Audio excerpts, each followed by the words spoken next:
ꯃꯌꯥꯝ ꯚꯤꯗꯤꯑꯣ ꯅꯝꯕꯤꯅꯕ ꯂꯩꯇꯕꯒꯤ ꯑꯋꯥꯕꯁꯦ ꯈꯨꯠꯅꯥꯝ ꯄꯥꯏꯔ ꯈꯨꯠꯅꯥꯝꯗ ꯇꯣꯠꯂꯤꯅꯦ ꯚꯤꯗꯤꯑꯣ ꯅꯝꯃꯤꯅꯦ ꯇꯧꯔꯤꯁꯦ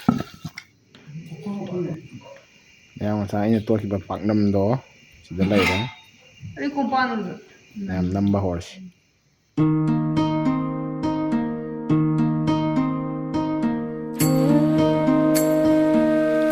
ꯑꯍꯥꯟꯕ ꯃꯛꯇꯗ ꯌꯦꯡꯕꯤꯔꯤꯕ ꯏꯆꯤꯜ ꯏꯅꯥꯎꯁꯤꯡꯕꯨ ꯏꯀꯣꯛꯅꯣꯅ ꯈꯨꯔꯨꯝꯖꯔꯤ ꯑꯗꯣ ꯑꯩꯁꯦ ꯃꯇꯝ ꯈꯔ ꯅꯥꯔꯨꯔꯦꯕꯀꯣ ꯑꯗꯨꯅ ꯉꯁꯤꯗꯤ ꯌꯥꯝꯅ ꯀꯩꯅꯣ ꯇꯧꯔꯔꯣꯏꯒꯦꯕ ꯅꯥꯕ ꯐꯔꯛꯇ ꯉꯥꯏꯔꯤꯕꯅꯤꯅꯀꯣ ꯍꯪꯒꯥꯝ ꯊꯣꯡꯕ ꯑꯃ ꯂꯩꯔꯦ ꯁꯤꯅ ꯃꯩꯇꯩ ꯄꯥꯛꯅꯝ ꯍꯥꯏꯇꯥꯔꯦꯀꯣ ꯑꯩꯅ ꯅꯝꯕꯅꯦꯕ ꯚꯤꯗꯤꯑꯣꯗꯣ ꯃꯇꯦꯛ ꯑꯃꯇꯪ ꯍꯥꯞꯄꯛꯀꯦ ꯑꯗꯣ ꯚꯤꯗꯤꯑꯣꯗ ꯅꯝꯕꯤꯅꯕ ꯂꯩꯇꯕꯅꯤꯅꯀꯣ ꯍꯥꯏꯐꯦꯠ ꯇꯣꯠꯄꯒꯤꯅꯦ ꯀꯩꯅꯦ ꯍꯥꯏꯐꯦꯠ ꯍꯥꯞꯄꯛꯀꯦ ꯑꯗꯨꯒ ꯁꯤꯗ ꯁꯤꯁꯤꯅ ꯌꯦꯟꯅꯦꯕꯀꯣ ꯌꯦꯟ ꯑꯉꯧꯕ ꯃꯍꯤ ꯌꯥꯎꯗꯕꯤꯗꯀꯣ ꯆꯅꯝ ꯃꯅꯥꯎ 3-4 ꯂꯩꯔꯦ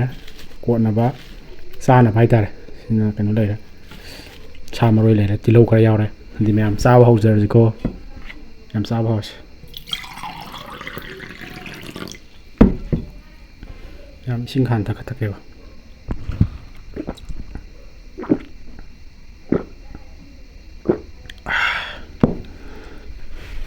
ꯑꯁ ꯑꯩꯒꯤ ꯇꯦꯕꯜꯒꯤ ꯀꯩꯅꯣꯁꯤꯁꯨ ꯅꯨꯡꯉꯥꯏꯇꯦꯅ ꯇꯧꯔꯤꯁꯦ ꯈꯨꯠꯁꯥ ꯍꯥꯏꯐꯦꯠ ꯆꯣꯠꯍꯟꯒꯦ ꯅꯠꯇ꯭ꯔꯗꯤ ꯀꯩꯅꯣ ꯇꯧꯔꯦ ꯃꯌꯥꯝ ꯅꯥ ꯐꯔꯛꯄꯅꯤꯅ ꯍꯪꯒꯥꯝꯗ ꯍꯦꯟꯅ ꯍꯧꯁꯤ ꯏꯪꯊꯝꯊꯥꯒ ꯌꯧꯁꯜꯂꯛꯄꯅꯤꯅ ꯍꯪꯒꯥꯝꯁꯦ ꯍꯦꯟꯅ ꯍꯧꯁꯦ ꯐꯣꯡ ꯐꯣꯡ ꯁꯥꯔꯤꯀꯣ ꯍꯤꯟꯖꯥꯡꯁꯦ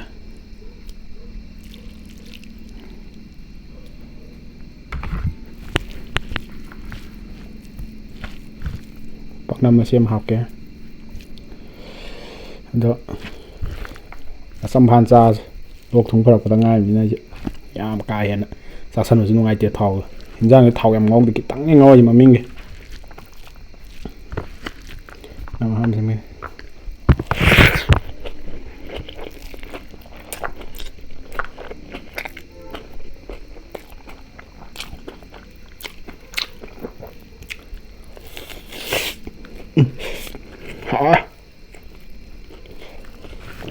하옵소서.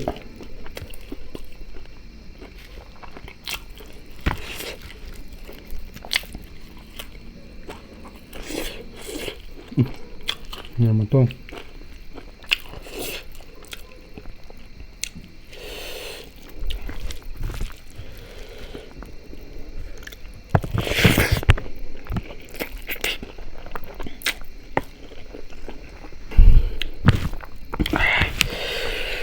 알루 럭타게 알루 차고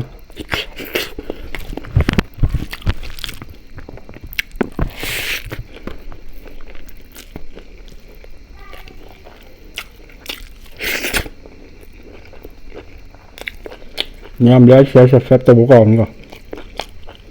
còn miền rộng cái video mà nhà là ngang với sử dụng đây cái còn saya bilang memang sebab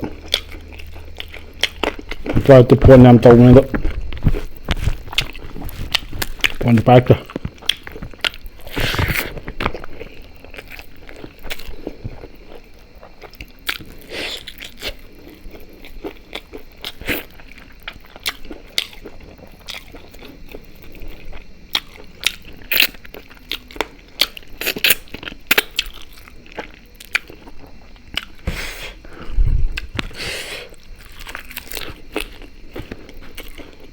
Paknam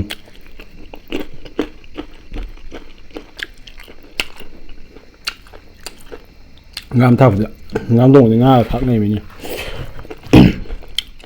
khác tiếp rồi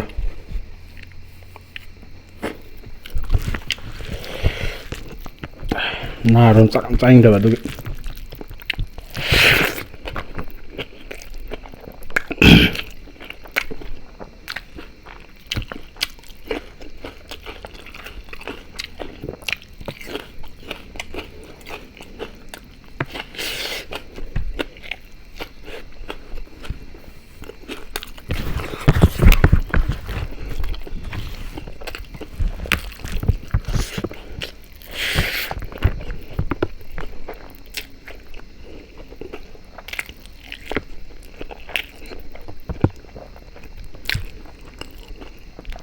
ꯚꯤꯗꯤꯑꯣꯁꯤ ꯌꯥꯝ ꯇꯣꯏꯅ ꯊꯥꯒꯠꯅꯤꯡꯕꯅꯦ ꯑꯗꯣ ꯍꯟꯗꯛꯁꯦ ꯊꯕꯛ ꯆꯠꯄꯗ ꯅꯣꯡ ꯍꯥꯏꯐꯦꯠ ꯆꯣꯠꯈꯤꯕ ꯍꯥꯏꯇꯥꯔꯦ ꯅꯣꯡ 2-3ꯔꯛ ꯆꯣꯠꯈ꯭ꯔꯦꯕ ꯅꯣꯡ 2-3 ꯆꯣꯠꯈꯤꯕꯗꯨꯗ 나기ꯕ ꯍꯥꯏꯇꯥꯔꯦ ꯚꯤꯗꯤꯑꯣ ꯊꯥꯒꯠꯅꯤꯡꯕꯅꯗꯤ ꯈꯣꯠ ꯈꯣꯠꯄ ꯑꯗꯣ ꯆꯥꯕ ꯌꯥꯗꯕꯒꯤ ꯎꯄꯥꯏ ꯂꯩꯇꯕ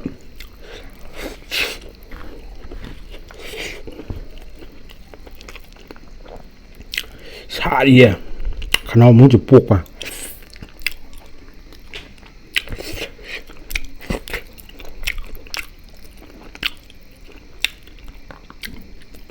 ꯌꯦꯟꯖꯅ ꯏꯔꯣꯟꯕ ꯑꯃ ꯇꯧꯁꯤꯅ ꯇꯧꯕꯅꯦ ꯑꯗꯣ ꯌꯦꯟꯁꯦ ꯈꯪꯆꯥ ꯆꯥꯅꯤꯡꯉꯛꯄ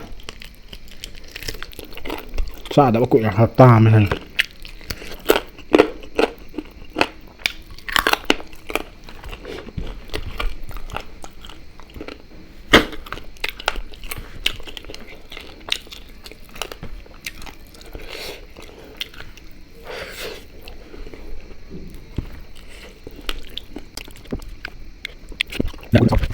ꯍꯌꯦꯡꯗꯤ ꯑꯃꯨꯛ ꯊꯕꯛ ꯆꯠꯂꯅꯤ ꯗꯤꯋꯥꯂꯤ ꯑꯣꯏꯖꯕ ꯊꯕꯛ ꯁꯨꯇꯤ ꯊꯥꯗꯦ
그ꯩꯅꯣ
하ꯎ에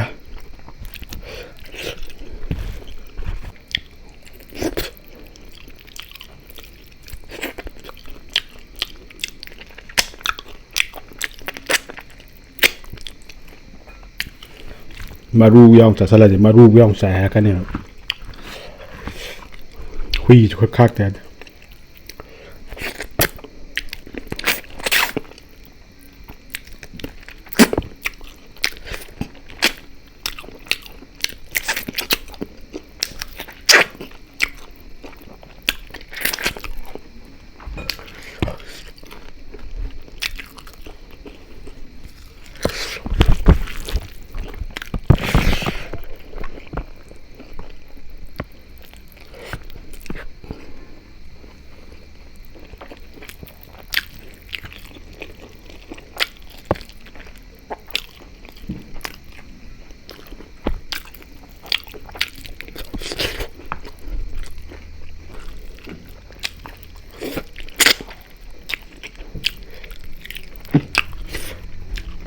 Kape.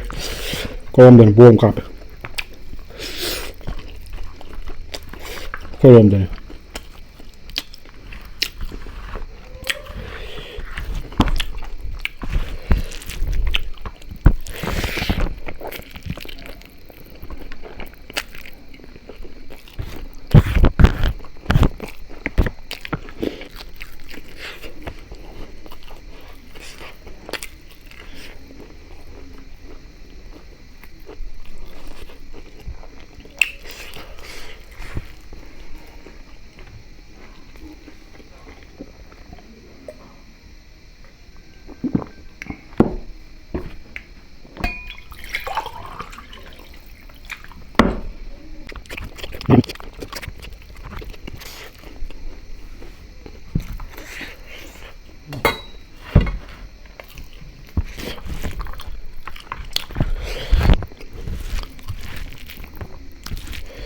Itu tangkal ya.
Hảo đã.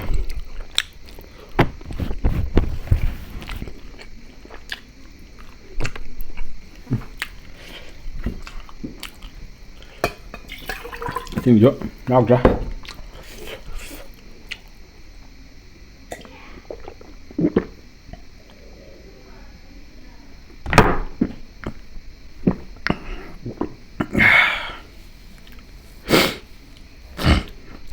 Mẹ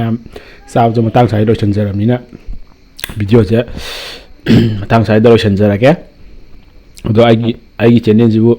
nung si bita cái đi like share subscribe tập chân biro comment giúp mong biro mo đó mà thằng cái video đó đi nung ai vào video ông pula cái hay yang chứ mẹ Diwali nha bố video chứ hay yang ayu morning đã thà gắt là cái rồi na post han tham cái đó hay yang ayu morning ay ngata morning adum morning am thagala ge ba nujing nung dang ahing adum edit tawra ga adum sura ga adum edit tok thok adum thag chara ge me am ngasi gi di oina bye bye.